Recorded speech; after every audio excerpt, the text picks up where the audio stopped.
Welcome to Rework, a podcast by 37 Signals about the better way to work and run your business. I'm your host, Kimberly Rhodes. One of the core principles of 37 Signals is the company will maintain its products until the end of the internet. That means that when you sign up for a service, you can continue using it forever, but that's not the way of big business. We've even seen things like the Google graveyard. Here to talk about that are Jason Fried and David Heinemeier Hansson, the co-founders of 37 Signals. David, let's start with you. I know you wrote 2 pieces recently about this concept of killing off products, which we've seen a lot recently. Yeah, what really brought this back up, this is an evergreen topic we like to touch on, was that Google killed their domain selling service. And it just reminded a lot of people that even if something is from a big company, you can't necessarily trust it when it comes to software as a service, because software as a service can be taken away. It requires someone to continue to turn the wheels and continue to operate the systems in order for you to have access to that product. You can't just buy it once and then it's yours. And that puts a lot of faith in who you choose to do business with, because most of these software services, they're actually a pain to switch between. Even if you can export your data, you can export your data from Basecamp or from Hey or whatever. It's not often that it just fits. And the same thing with the many Google services. So the latest one was their domain service that suddenly gets killed off. And I thought back on like, you know what? We use 4 or 5 different domain buying services because that's just what's accumulated over the years. Because it's actually not that comfortable to change your domain name. There's all this DNS, and what if it doesn't go right? That's why people tend to stick with these services as they go with them. So this fact that Google just goes like, you know what? This business is only making, I think it was making $180 million a year. It's just not enough. It doesn't meet our standard. We're just going to sell it off to some third party that you perhaps would never have signed up with, but now it's owned by them and they're going to try to incorporate it into their systems. And maybe that goes well.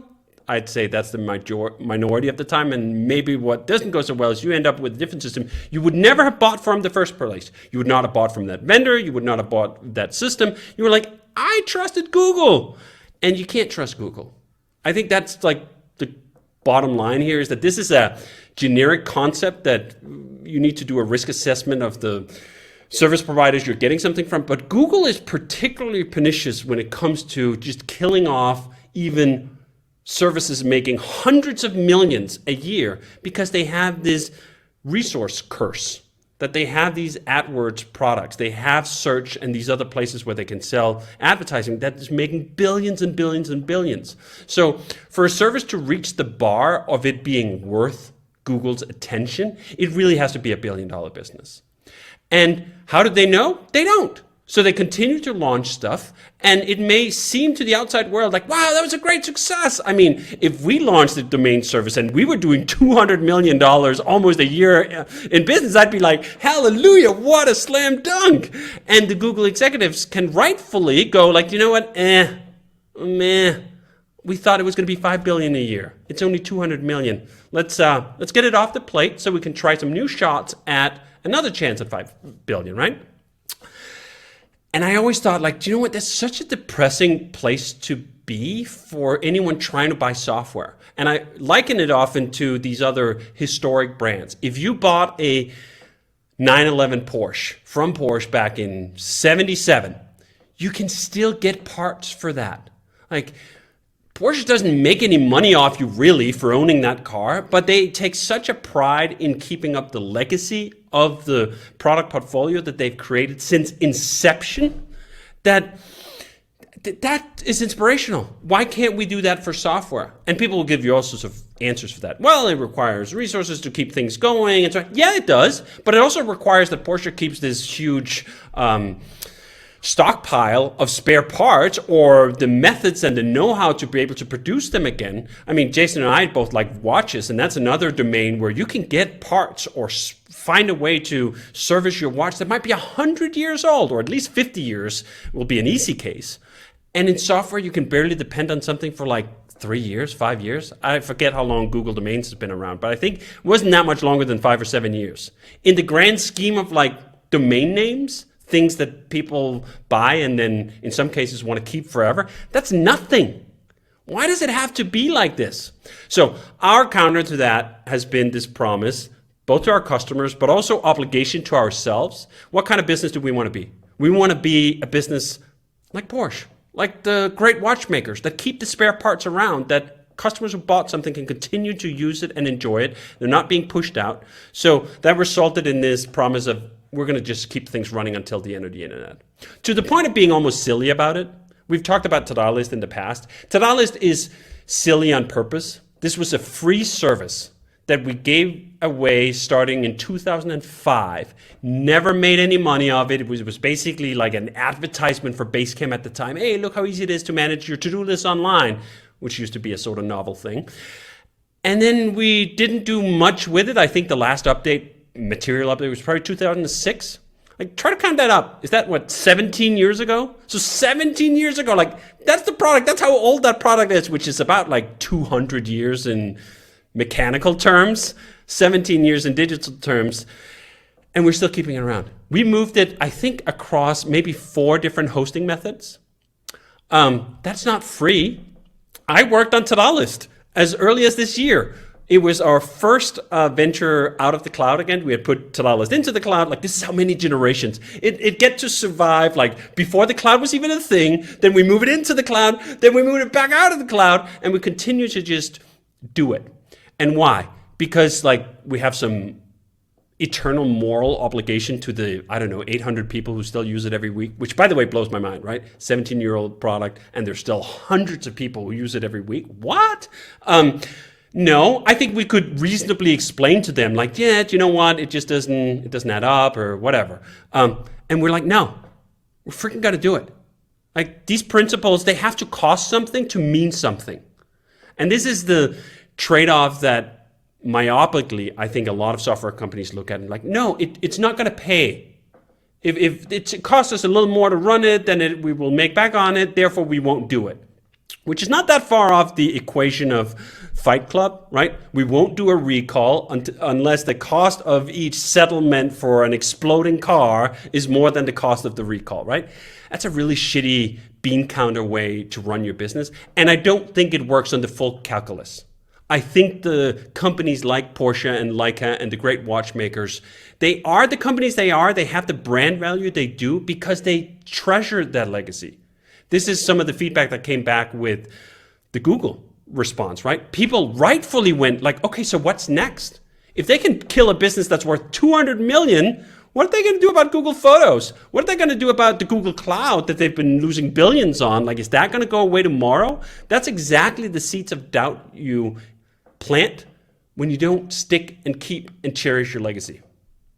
It kind of reminds me of my mortgage that keeps getting bought by different companies. And you're but this is not who I signed up for. And your service is shitty. And I just now have to go with it. That doesn't seem right. It kind of feels like the same thing, to be honest. You are a piece being sold. And you're that's the wrong direction for the transaction.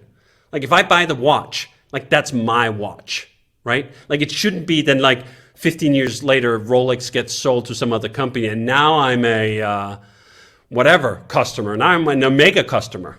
No, we completed our transaction, and that was it. It just doesn't work like that in software, or it doesn't appear to work like that. We're making it work. You can make it work.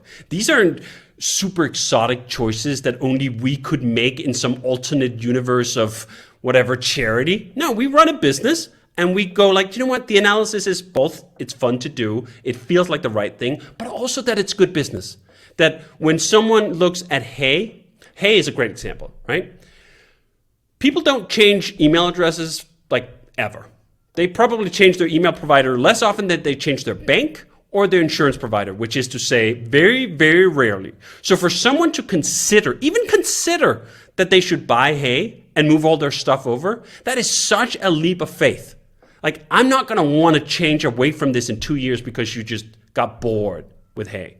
So we can all right, fair point, but look at this. Look at 20 years history. Look at the 17 years we've been maintaining Tadalist, which we make no money off. You can trust us. And I think that's the essence of brand building.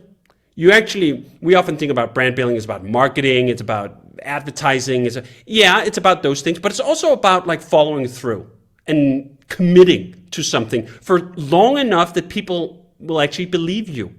So many people in so many situations have gotten ripped off right? They bought one thing, they got another, the relationship's sour. So if you can stick to what you say is true for long enough that people will believe it, that is incredible branding power.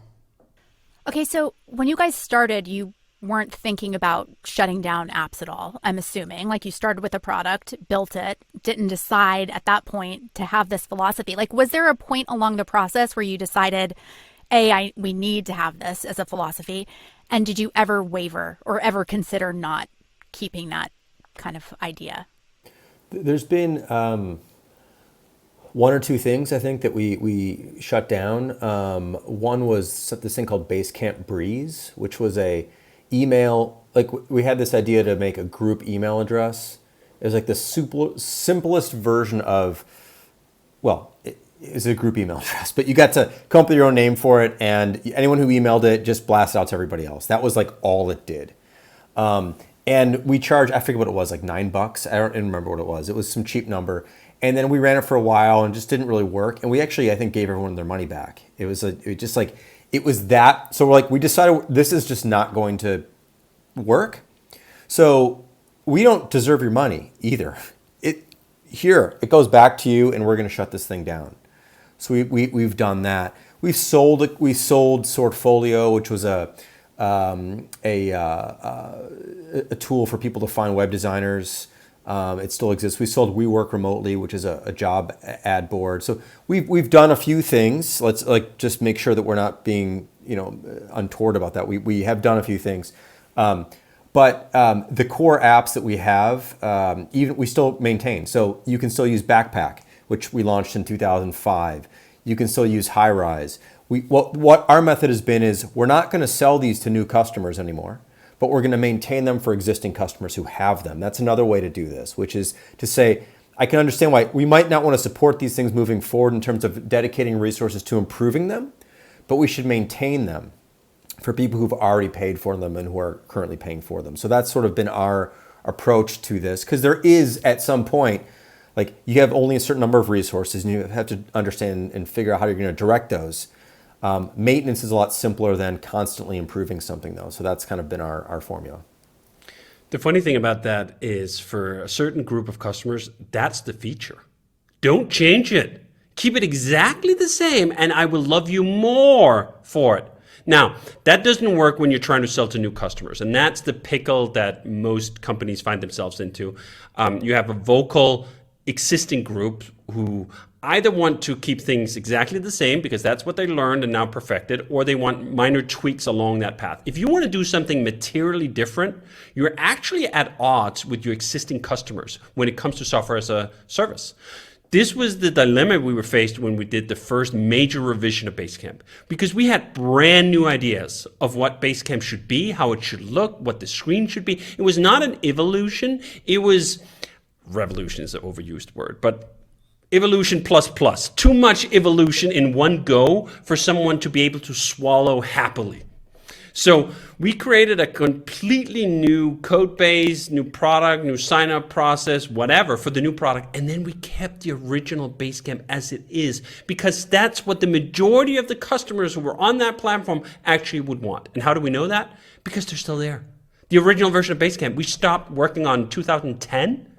It's a multi-million-dollar business to this day that includes a bunch of customers who will write us and be our biggest fans. So happy with Basecamp. Basecamp is amazing. Oh, which version of Basecamp are you on? Oh, yeah, Basecamp Classic. Oh, the one we haven't put any new ideas into for 13 years? Well, that's awesome. Now, the funny thing is that you can see parallels of that in these other domains we just talked about. There are people who absolutely adore their 1983 Porsche 911, who don't want the 2023. The 2023 has a bunch of things, and it is quote unquote better in every regard. It has another, 40 years of ingenuity from Porsche's best engineers, and reasonable customers can go, I don't want that. I don't want your new ideas. I thought you perfected this thing in 83 when the car was constantly trying to kill me and all the other foibles it had. The same thing with watches. There are people who adore vintage watches. They're worse in all regards. They are worse at telling time. They're worse at keeping water out. They're worse in all the ways. They enjoy that. Now, maybe there's a little bit more nostalgia to those things than there is to software. I don't know. I haven't actually dug that deep. But I do think there is a fundamental respect for customers making purchasing decisions and feeling, do you know what? I don't want the latest thing you're selling. I prefer this other thing. And that makes me really happy. It really does. I mean, you look at the same way you look at it with musicians or with authors or filmmakers. Sometimes I'll adore a certain artist for the work they did 20 years ago, and I don't really care so much for the new stuff. We absolutely have customers on the original version of Basecamp who feel that way, that the new version of Basecamp just didn't appeal to them for whatever reason, and they can still appreciate and like and continue to pay for, importantly, that old product that they bought way, way, way back then. Let's do more of that. And I think this is part why we take this so seriously and we're talking about it and we have a policy for it, is the hope that, you know what, that could spread. And I think that's why it's actually important to mention that the original version of Basecamp is perhaps the most profitable product in our portfolio. It costs the least to run in terms of maintenance in the ratio to how much money it takes in.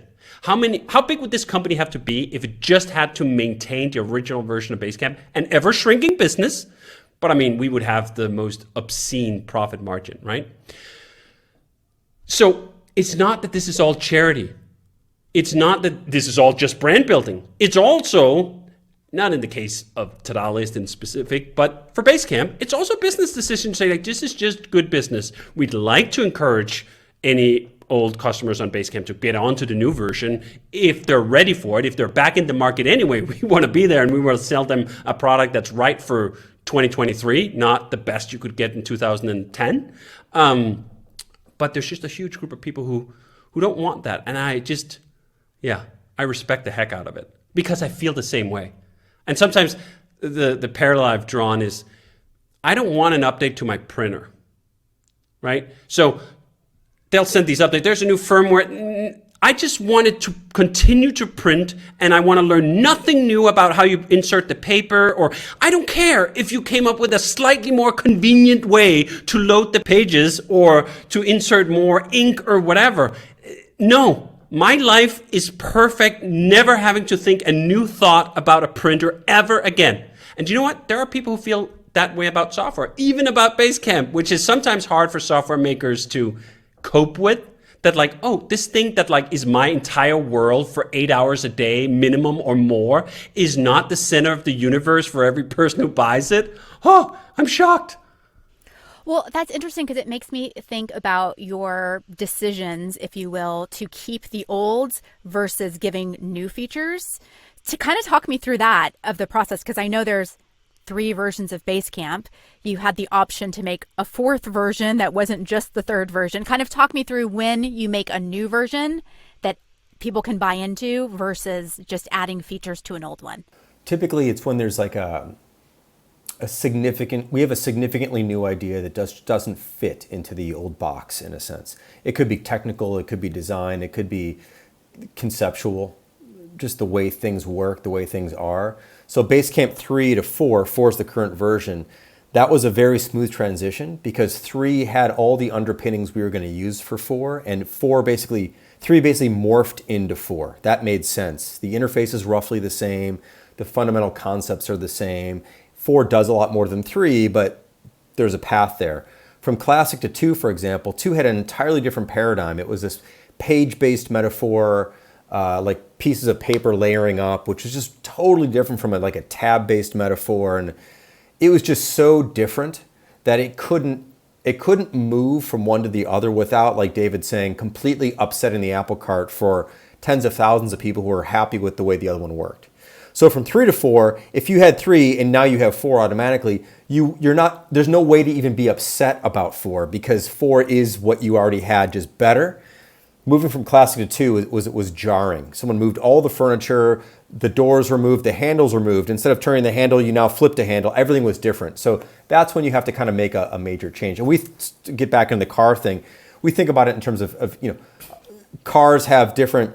Sometimes they have a facelift, so a car might exist for 6 or 7 years in a certain model range, and then they might do a facelift half the way through. But then they do a whole new chassis, a whole new motor, a whole new thing 7 years down the road. And there's a new generation of that same car.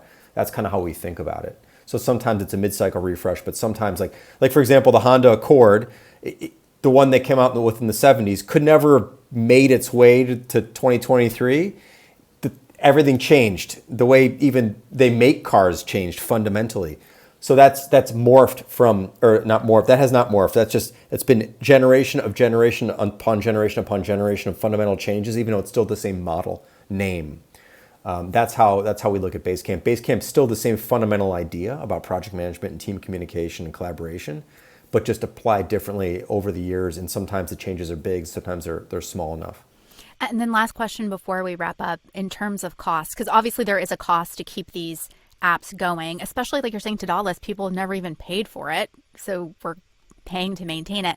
What are kind of those categories of costs? I'm assuming it's like storage space. What else goes into those costs? It's actually mostly attention, brain power, people who need to know how to operate the thing, who need to migrate it. I mean, I spent a couple of days of my time on Todoist in the beginning of this year as we were moving it over. That's billable time that like there's no immediate return from that product. But when I think of like the investments in a brand that will stick to silly lengths to maintain something for just a handful of hundreds of people, that feels like an incredibly high return. Like, how can you buy that kind of brand power when people see, especially when they're reminded by huge conglomerates like Google that can't seem to track or focus on something for more than 3, 5, 7 years, that becomes even more valuable. Like in the early days of software as a service, like consumers couldn't pick from one to the other. It's all the same. Like one company, the other company, I don't know who's going to stick around. Now you do know. Like now you have a track record that you can build on. This is what that sort of multi-decade long brand building of, again, if we do the comparisons here, the Porsches and the Leicas and the Rolexes of the world, how did they get to be that? If you ask someone about a watch in the, 50s, Rolex was not the brand it is now, 70 years later. It needed 70 years of consistency and keeping its promises to get to where it is. You can't even speed that up. You can launch the greatest brand tomorrow, but if part of your appeal has to be longevity, there's no way to engineer that in. All you have is words. Words are so cheap, and people have been tricked enough times that they don't trust words. They trust actions. They trust legacy in this sense of multi-decade commitments that are just true. Like they're not up for debate. I'm not trying to convince you about anything. I'm just like, hey, here's our history. You can compare that history to another company that might have less history or have a different history, and you can make your choice. And I think as we see more and more companies, not just Google, I mean, we pick on Google here because they are the most egregious killer of their own services. I think the killedbygoogle.com graveyard site is up to 447 services that they've murdered over the years. Now, not all of them were as big as Google domains, but one of them still stands out in people's memory, which was Google Reader. That was the one they killed in... That's what upset me. Yes, 2013. Isn't that amazing? That is negative brand value carried forward a decade, that people still remember the murder of Google Reader, which, by the way, at the time, I think had 300 or 400 million users. Because it is that seed that continues to sprout, oh, what if? If I spend all this time getting into new Google product, will they just kill it like Google Reader? What if they don't get it to 400 million users? So that's one part of it. The other one, which we often rail against, of course, is venture-backed competitors. Venture-backed competitors are inherently volatile. Like the entire model is an extremely volatile nitroglycerin. No, what's it called? There's some like that's what I meant. That compound where you don't want to shake it too much because it's going to blow up in your face, right? That's venture-backed companies. They mostly fail. That's just a VC company makes 10 investments, one of them goes to the moon, and the other 9 either blow up or die or get sold off or whatever, right? So when someone is looking at our competitors that are venture-backed, we'd like them obviously to think about those things in much the same way that Rolex would compare their whatever, is it 100 years? I don't even remember how long they've been around. But something like that, legacy to someone who's coming out tomorrow, right? Like, hey, we're a new watch company and we're going to make great things and whatnot. So that's just even more true when it comes to software as a service, because you can't even service it yourself. If that venture-backed company that you're buying from goes out of business, as most of them will in 3 to 4 to 5 years, you're just done. There's nothing to do. You can't run it yourself like the watch you might be able to service at a third party or something. So I think we're in the business where that sense of commitment to longevity matters more than almost any other kind of business. There is more pain and frustration involved with moving between different software service products than almost any other kind of product that you could buy, certainly for your company. And we'd like people to know that. We'd like people to know that we've been sticking with shit for 20 plus years, and hopefully, or not even just hopefully, probably we'll do so for another 20 years. Why probably? Because we're profitable, because we've been profitable the whole time, because we don't get out over our skis, because da-da-da-da-da.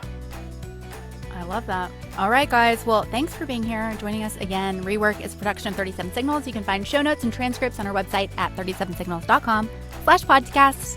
Full video episodes are available on YouTube and Twitter. And if you have a specific question for Jason or David about a better way to work and run your business, you can leave us a voicemail at 708-628-7850 or send us an email to rework@37signals.com.